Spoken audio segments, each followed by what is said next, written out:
ഈ മേഘങ്ങൾക്ക് എത്ര ഭാരമുണ്ടാവും? ഇതെങ്ങാനും താഴെ വീഴുമോ? വെറുതെ മാനം നോക്കി നടക്കുമ്പോൾ ഇങ്ങനെ ആലോചിച്ചിട്ടുണ്ടോ? ഇല്ലെങ്കിൽ ഒന്ന് ആലോചിച്ചു നോക്കാം. ആദ്യമായി ഒരു മേഘത്തിന് എത്ര ഭാരമുണ്ടാകുമെന്ന് കണ്ടെത്തണം.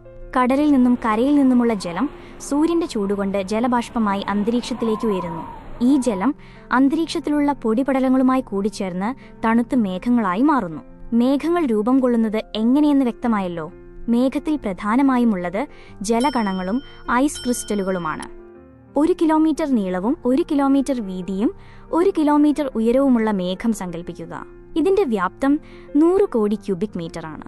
1 ക്യൂബിക് മീറ്റർ മേഘത്തിൽ 0.5 ഗ്രാം ജലകണികകൾ അടങ്ങിയിട്ടുണ്ടാവും. മേഘത്തിന്റെ ഭാരം കണക്കാക്കാൻ ജലകണികയുടെ ഭാരത്തെ വ്യാപ്തം കൊണ്ട് ഗുണിച്ചാൽ മതി. അതായത് 100 കോടി ക്യൂബിക് മീറ്ററിനെ 0.5 ഗ്രാം കൊണ്ട് ഗുണിക്കണം.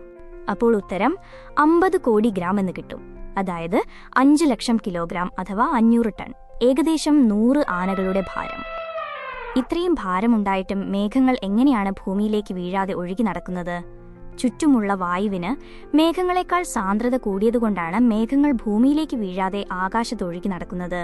മറ്റൊരു രീതിയിൽ പറഞ്ഞാൽ, മേഘത്തിലുള്ള ഓരോ ജലകണങ്ങൾക്കും ഭാരം വളരെ കുറവായതിനാലാണ് ഒഴുകി നടക്കാൻ സാധിക്കുന്നത്. മേഘത്തിന്റെ ഏകദേശ ഭാരം മനസ്സിലായല്ലോ. ഭാരം കൂടുതലാണെങ്കിലും മേഘം ഭൂമിയിലേക്ക് പതിക്കാൻ സാധ്യതയൊന്നുമില്ല.